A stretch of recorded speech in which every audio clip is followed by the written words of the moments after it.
There's only one road into Key West, but you won't believe where it can take you. Travel back in time to a city rich with history.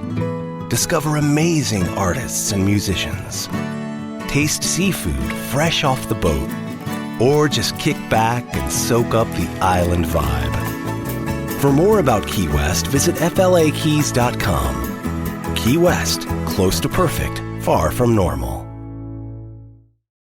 If you're a last-minute gift shopper, then Instacart is your holiday rescue app this season. No more tracking packages, no more trips to the post office, and no more Christmas gifts arriving in February. Instead, you can just download Instacart to order gifts like beauty, tech, and gourmet goods from local stores and get them delivered in as fast as 1 hour. Plus, right now, you'll get free delivery on your first 3 orders. This offer is valid for a limited time. $10 minimum per order. Additional terms apply. Must be 21 plus to purchase alcohol where available.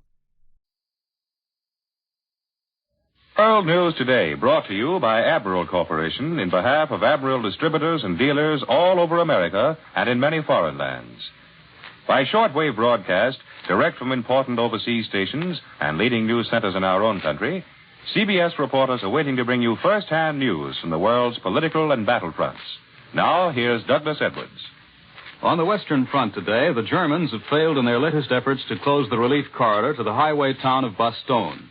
American troops have rolled back the enemy spearhead pointed at Sedan. They pushed it back 7 miles, and the front dispatch reports that Allied forces have taken the Belgian city of Rochefort.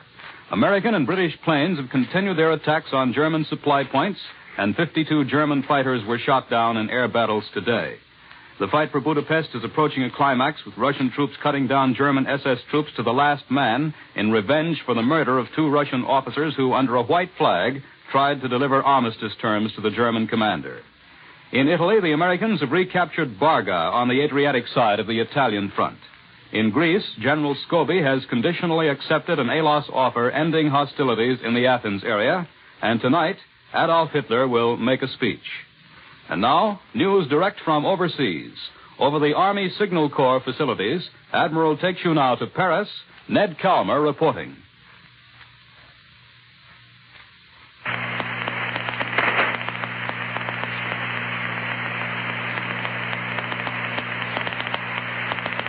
On the Western Front, the Germans have passed over to the defensive in most of their salient into Belgium and Luxembourg. There is no sign that they are getting out. But as our forces hammer at the bulge, the Germans are beginning to dig in. They are now concerned with holding what they have got rather than with continuing the penetration they have already made. This does not mean that the whole German counteroffensive is over. The fact is that the German commander still has some divisions in hand. And from the extraordinary patrol activity and one thing and another, it seems likely that he will try to break out again on another part of the Western Front. But in the area of the original breakthrough, the German progress is now backward instead of forward. As another year comes to its end and everyone takes stock of the past and looks forward to the future, this New Year's Eve finds the people of France, like most people, disappointed to find themselves still at war, but almost certain that it will all be over in the new year. This year of 1944 has been a momentous one for the French. The hopes which they had nourished for 4 long years suddenly came to pass. The tables were turned. France was liberated. And the French are still getting over it. Human-like, they had not seen much farther than the liberation itself. Somehow they had expected it to solve all their problems. But instead, most of the old problems are still with them, and there are a whole crop of new ones. So this New Year's Eve is not as gay a one as the French probably hoped they would have. But nevertheless, there will be many toasts drunk tonight in Paris to the liberty that... That was Charles Collingwood in Paris. Now back to Admiral in New York. In just a moment, more news. But first, here is Warren Sweeney with a message from Admiral Corporation. Hello? Oh, Grace, how are you? It's nice to hear from you. Oh, yes, we had a grand Christmas. No, we didn't go to the symphony. We had guests that evening. But I'm familiar with it. You know, we have the complete symphony on record. No, it's no trouble changing records. We have an Admiral radio phonograph with an automatic record changer, so we just sit back and enjoy the whole concert without interruption. And the quality of tone is so grand that it's almost like hearing the orchestra in person. Well, Grace, when you buy a combination after the war, be sure to see and hear the Admiral before you buy one. We've had so much real enjoyment from ours. We've never had a minute's trouble with it. It's always worked so perfectly. And that's the kind of praise you hear everywhere from owners of Admiral radio phonographs with automatic record changers. Admiral Corporation is the world's largest manufacturer of radio phonographs with automatic record changers. And you can depend on it. The post-war Admirals will have even more exclusive features to please enthusiastic owners. Now, here once again is Douglas Edwards. And Admiral again takes you overseas, this time to London. Eric Severide reporting. The last night of the year has already fallen over England. London's restaurants and theaters are full, but the New Year's Eve celebration is a bit forced, a bit artificial. Events are in full tide as the year ends, and there's very little sense of an old chapter finished. The thing just goes on, and people are disappointed. Now they just wait as before. Of immediate events, they expect these. Another big German attack north of the salient along the Maas and Ruhr. A Russian offensive into East Prussia. A new lineup of the Allied High Command, which is now accepted as a certainty. These, they think, will be the first great happenings of the new year. Looking back, people see that this year brought perhaps the decisive military victories of the war. But they realize, too, that it brought the first test of the peace. For in this year, the noble utterances of statesmen came up against the first of the inevitable trials by fact. And there is deep worry here that the Allied governments and the Alliance are not standing up to the test. As the year ends, the Churchill spell has been broken. He remains a dominant figure in British life, but the great Churchill legend and myth broke over Greece, and it will never be quite the same again. As the year ends, the atmosphere of Anglo-American common cause has gone suddenly very sour. American criticism of British policy was no stronger than British criticism of the same policy, but much more resented. And now, even Englishmen deeply attached to America are striking back. They think they have taken a little too much. British people look into the new year confident it will bring peace in Europe, but too disillusioned at the moment to want to predict anything. In this year to come, they hope for answers to two tremendous questions. How far will America go to shape the new world? And what will Britain be in the new world? The smallest of the great powers, or merely the greatest of the small powers? And in those two questions, they feel, are hidden the keys of many, many new years to come. Now we return you now to Admiral. For a report from the Central Pacific and an interview with a Marine Corps major from San Francisco, Admiral takes you to Pearl Harbor. Don Pryor reporting.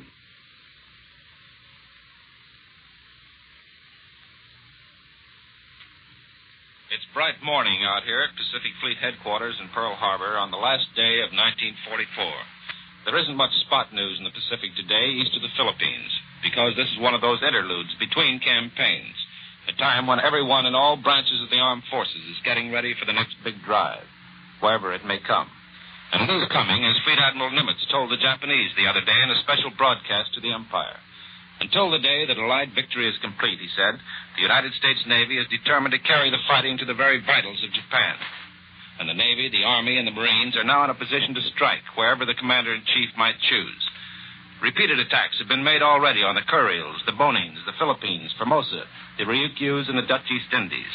All those areas from top to bottom of the Japanese domain are vulnerable now to further invasion. Meanwhile, there's still a vast army of Japanese forces stranded along the path of America's reconquest. In the Solomons, the Marshalls, the Carolines, New Guinea, and the Marianas, on most of the principal islands that we have bypassed. They are cut off from supplies and reinforcements, but most of them still have arms and ammunition. They're not a serious military threat, but it's important to keep them neutralized and knocked off balance, to mop them up as nearly as possible without wasting manpower on the ground. And that's what a lot of Marine and Army aviators have been doing for many months, flying regular milk runs over the islands, bombing and strafing and gradually wearing down these remnants of enemy power. Many of these men are the ones you used to read about every day, when they were carrying the ball in Guadalcanal and northward through the Solomons. They haven't been in the headlines for a long while, but they have had plenty to do. To tell you something about it, here is Marine Major George Dooley. You probably remember him. He's the man who landed a torpedo in a Congo-class battleship off Savo Island and helped to sink her. He returned here just the other day from Guam, where he's been commanding a Marine fighter squadron. You were bombing Rota most of the time, weren't you? Incidentally, that's an island that was bypassed about halfway between Guam and Saipan. Yes, we used to go up there every 3 or 4 days, but they were really just training flights. Well, there were lots of Japanese on the island, weren't there? I guess so, but the only thing that I ever saw there was a dog. Some of the men said they saw Japs, and they would open up now and then with small weapons and with a 3-inch gun they had in one of the cliffs. A few of our squadron were hit.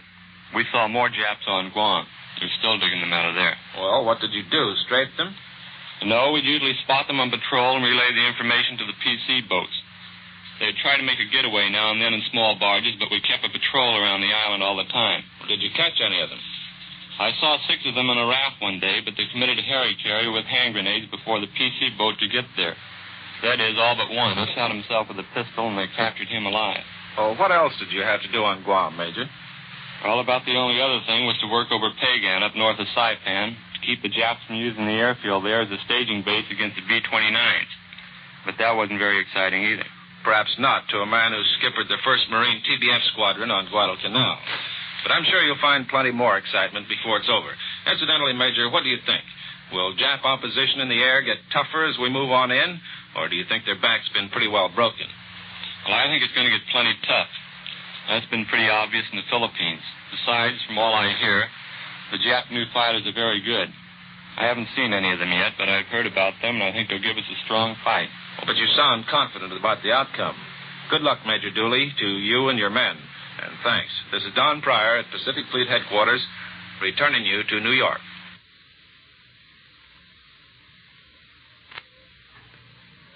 The Brussels radio today quoted what it said was an order of the day from Adolf Hitler, dated November 27th, announcing the death of Field Marshal General Albert Kesselring, the commander of German troops on the Italian front. That has not been confirmed. It's an old rumor, dated November 27th, and it comes by way of the Brussels radio today. And now here in our New York studio to discuss with us the situation on the Western Front is Columbia's military analyst, Major George Fielding Elliott. The German counterattacks against the Third Army's advance elements in the Bastogne area have been beaten off. The Third Army is in full control of the Bastogne-Arlon Road and appears to be preparing to continue its advance northward, which was temporarily interrupted by the German counterblows.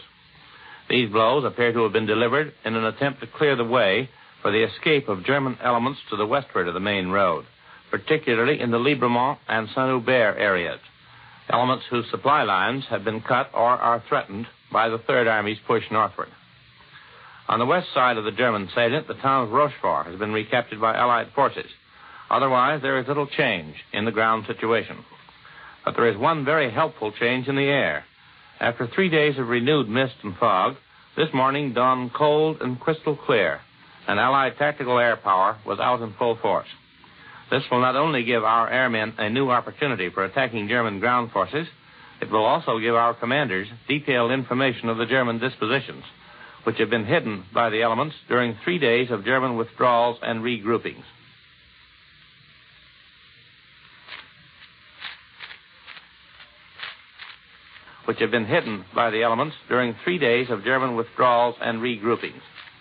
Since the Germans will understand the effect of this, it seems likely that if they have any serious renewal of their attacks under advisement, they will get on with the job promptly before our commanders can use the air intelligence to take appropriate countermeasures.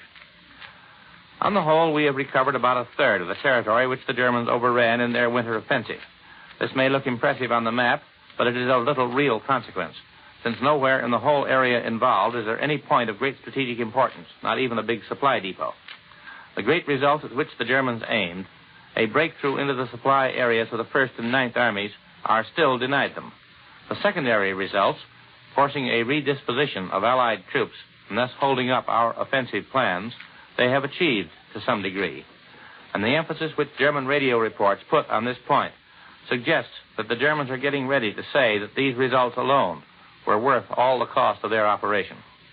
But whether this is so or not depends on the amount of that cost, which is still to be disclosed. Indeed, the bill is by no means fully presented to the German High Command as yet. There are a great many good German troops still heavily involved in a situation which is none too promising from the German point of view in its present outlook. Von Rundstedt must now make up his mind whether to try again for greater gains or to withdraw inside the Siegfried defenses.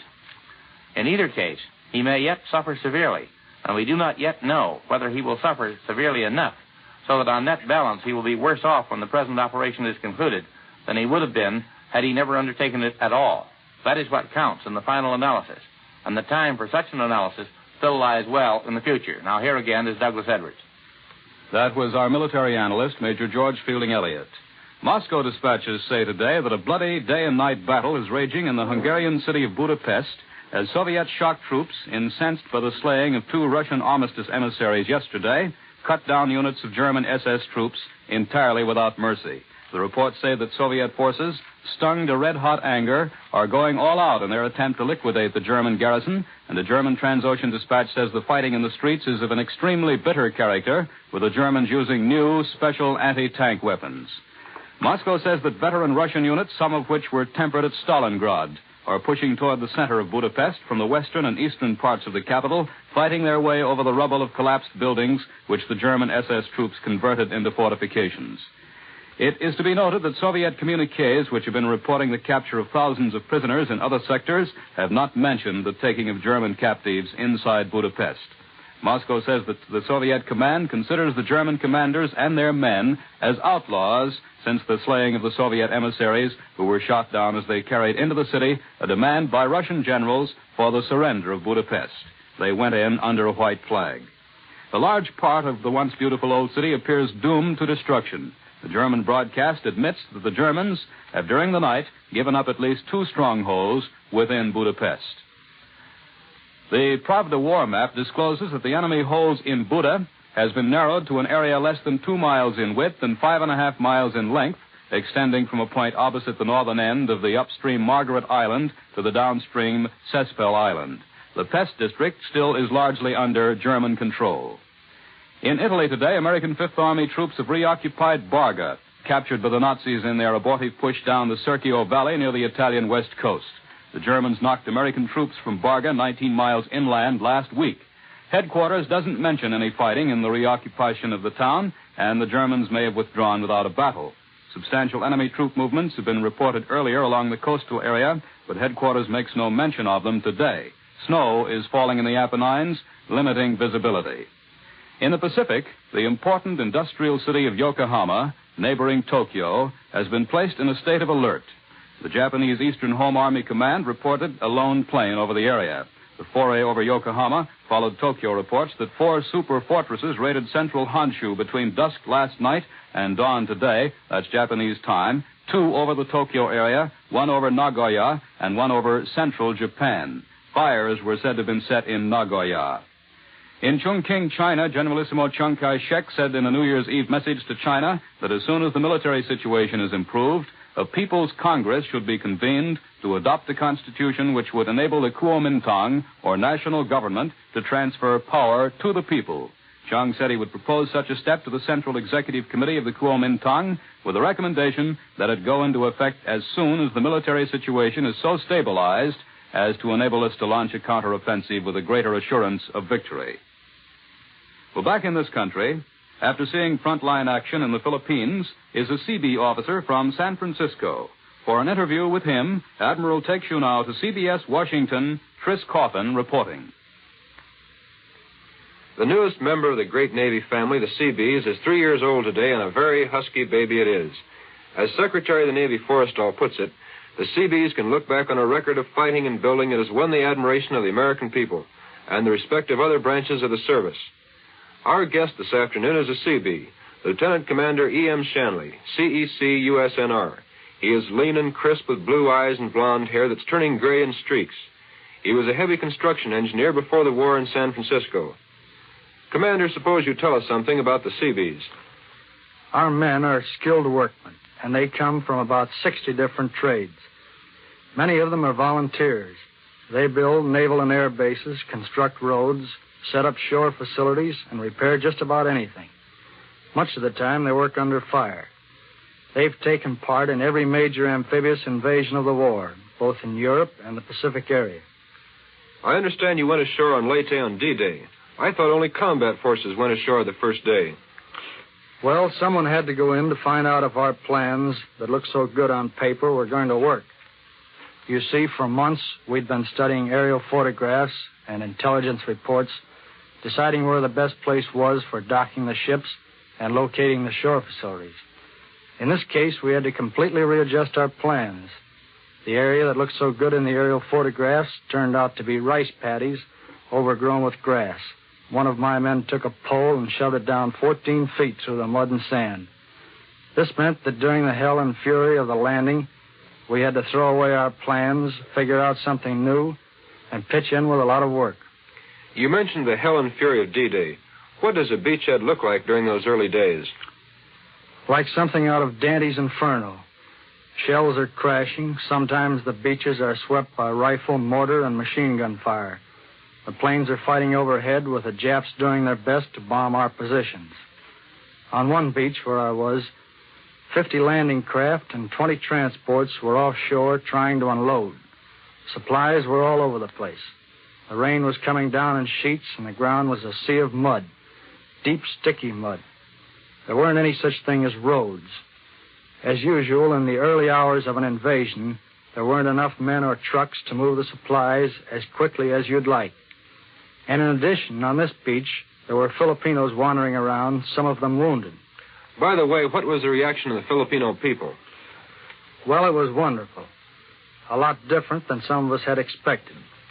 We'd been worried for fear that bringing the war to their homes and causing a lot of damage would create resentment.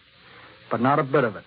Whenever the Filipinos saw an American, they would repeat over and over again like a rhyme, "We are very glad you are here." And they were.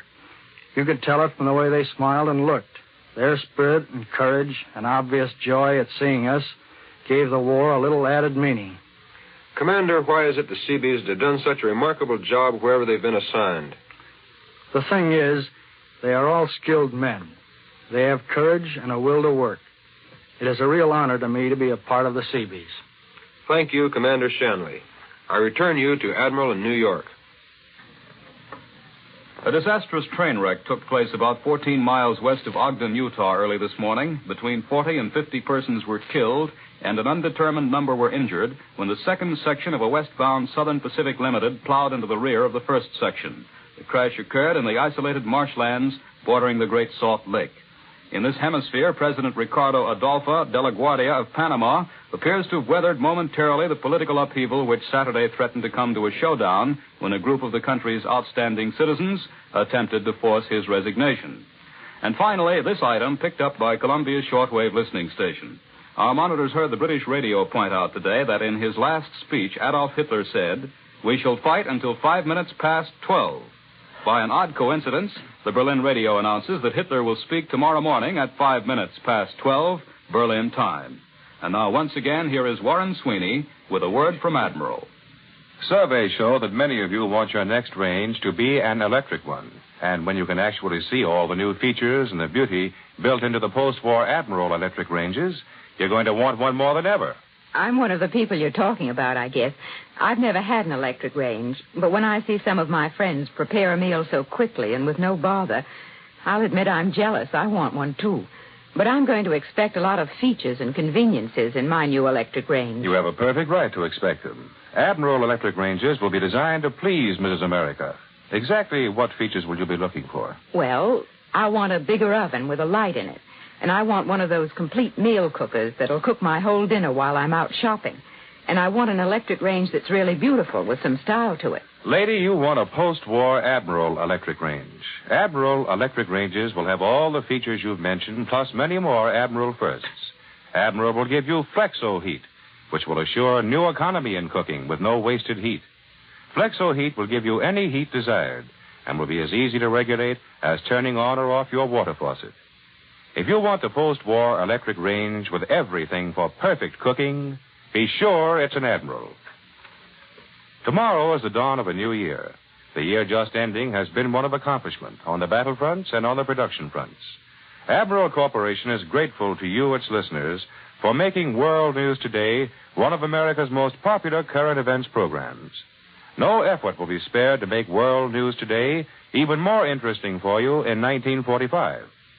Admiral wishes for you all a happy new year, a year that will see the triumph of peace and justice around the world, a year in which we must all repledge our wholehearted efforts to the jobs of making victory a reality.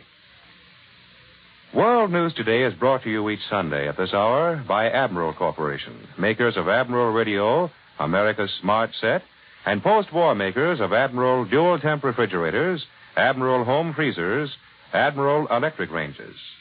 Be sure to listen again next Sunday when Admiral brings you World News Today by shortwave, direct from leading news centers of the world. This is CBS, the Columbia Broadcasting System.